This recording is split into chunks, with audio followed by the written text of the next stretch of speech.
नमस्कार दोस्त, आज हम करेंगे बिहार बोर्ड 10th मैथ के मॉडल पेपर का ऑब्जेक्टिव क्वेश्चन। तो देखिए यहाँ पर पहला क्वेश्चन है, निम्न में किसका दशमलव प्रसार शांत है। तो देखिए दशमलव प्रसार शांत कब होता है, जब किसी भिन्न के हर का गुणनखंड किसके रूप में हो, 2 के पावर m गुना 5 के पावर n के रूप में। ठीक, तो यहाँ देखिए यहाँ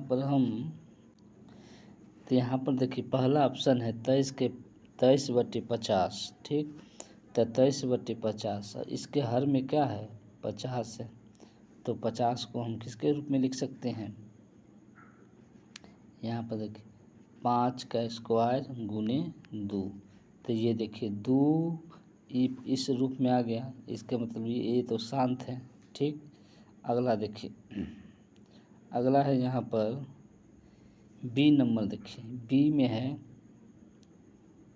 243। ठीक, तो इसमें भाग लगाए 3 से लगा दे 3 × 24, 3 × 3 से लगा देंगे 3 दूना 4 3 7 21। तो यहाँ देखिए 243 का यदि हम हर के गुणनखंड करते हैं तो यहाँ पर आ जाता है 3 9 3 3 3 9। तो देखिए 1 2 3 4 5, तो यहाँ पर क्या आ रहा है 3 के पावर 5। तो ये देखिए 2 ये हो गया यहाँ पर 2 के पावर m गुने 5 के पावर n के रूप में नहीं आ रहा है। ठीक, इसीलिए कह रहा है निम्न में किसका दशमलव प्रसार शांत है, तो ऑप्शन नंबर कौन हो जाएगा, बी नंबर सही है। अगला देखिए, अगला क्वेश्चन है, एक अशून्य परमेय और अपरमेय संख्या का गुणनफल क्या होगा। अशून्य मतलब कि शून्य नहीं हो, अशून्य, और एक परमेय संख्या का गुणनफल क्या होगा। तो एक अशून्य परमेय ले लीजिए, कोई भी संख्या, जैसे 1 ले लिए। ठीक, और एक परमेय संख्या ले लिए √2, और इस दोनों का गुणनफल करेंगे तो क्या हो जाएगा √2। तो √2 क्या हुआ, अपरमेय संख्या, तो इसके मतलब कौन हो गया, आंसर हो जाएगा बी, हमेशा क्या होगा अपरमेय संख्या। अगला देखिए 0.777, ये क्या हो रहा है, रिपीट हो रहा है, तो इस पर हम क्या रेकरिंग दे देंगे, यानी कि बार, तो 0.7 लिख देंगे। ठीक, 7 हो गया। अब इसको हम बदलेंगे भिन्न के रूप में, तो देखिए जितना पर रेकरिंग या बार होगा उतना नीचे में 9 हो जाएगा। तो यहाँ पर हम लिख लेंगे 7, और नीचे एक अंक पर है रेकरिंग, तो 7/9। तो इसका आंसर हो जाएगा 7/9। ऑप्शन नंबर कौन हो जाएगा, ए। अगला क्वेश्चन देखते हैं 4 नंबर। कह रहा है यदि एक मीनार के पाद से 10 मीटर दूर स्थित बिंदु पर मीनार का उन्नयन कोण 60 डिग्री है, तब मीनार की ऊंचाई क्या होगी। तो एक मीनार के पाद से बिंदु, एक पहले मीनार बना लेंगे, तो यहाँ देखिए मीनार बना लिए। ठीक, मीनार के पाद बिंदु से कितना 10 मीटर की दूरी पर, तो यहाँ 10 मीटर हो गया। स्थित एक बिंदु पर कितना डिग्री का कोण है, 60 डिग्री, यहाँ 60 बना लिए। ठीक, तो हम कह रहा है मीनार की ऊंचाई, तो देखिए यहाँ 60 हो गया, तो 60 के सामने कितना का कोण बनेगा, √3, यहाँ हो जाएगा 1। ठीक, तो हमको पूछ रहा है ऊंचाई, तो यहाँ देखिए 1 का वैल्यू किसके बराबर हो गया, 10 के बराबर। तो जब एक यूनिट का मान हो गया 10 मीटर, तो √3 का मान कितना हो जाएगा, 10√3, कितना हो जाएगा 10√3। तो ऑप्शन नंबर कौन हो जाएगा, बी नंबर सही हो जाएगा। यहाँ देखिए यहाँ पर हो जाएगा ऑप्शन नंबर बी सही हो गया। अगला क्वेश्चन देखिए 5 नंबर।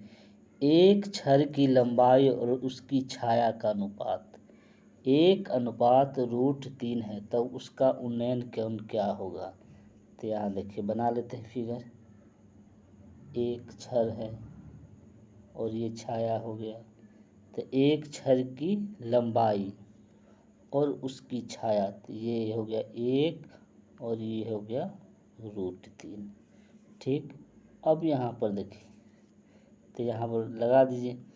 तो यहाँ देखिए 1 है तो इसके ये, तो 30 के सामने क्या हो जाता है, 30 डिग्री के सामने 1, ये हो जाएगा √3। यदि लगाना है फार्मूला से बनाते हैं तो देखिए लिख, यहाँ थीटा मान लीजिए। तो यहाँ देखिए tan थीटा बराबर, इसको लंब बटे आधार, लंब हो गया 1 और आधार हो गया 3। तो tan थीटा में 1/√3 किसका मान होता है, 30 का। तो थीटा का मान में कितना हो गया, 30 डिग्री। तो हमको आंसर कौन हो जाएगा, आंसर हो जाएगा ए नंबर ऑप्शन।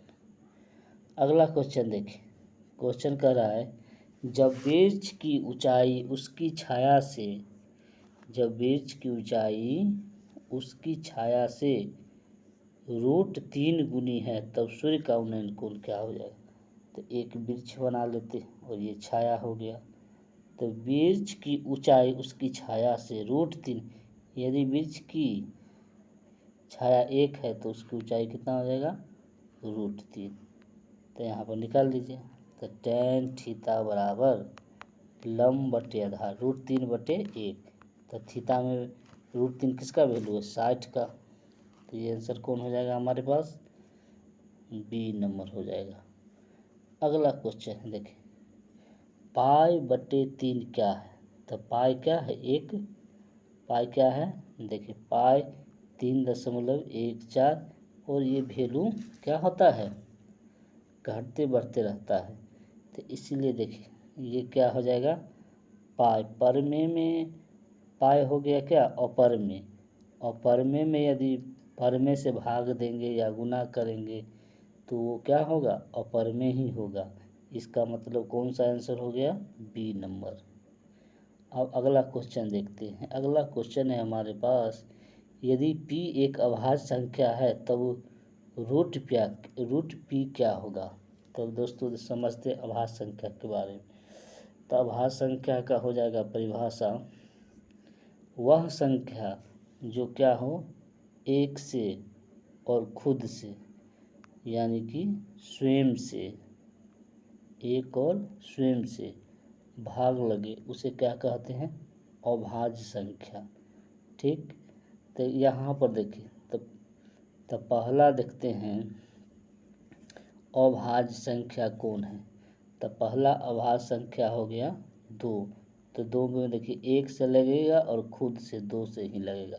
तो 2 क्या हो गया हमारे पास, अभाज्य संख्या। ठीक, अभाज्य संख्या हो गया। तो कह रहा है p एक क्या है, अभाज्य संख्या, तब उसका √p क्या होगा।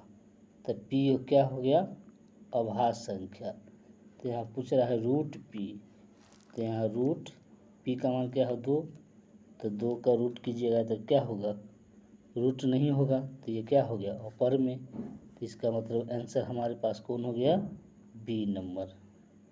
ठीक, अब यहाँ पर देखिए अगला क्वेश्चन है, ये देखिए क्वेश्चन है वास्तविक संख्या का, भाज्य a भाजक b के लिए a बराबर क्या हो, BQ + R।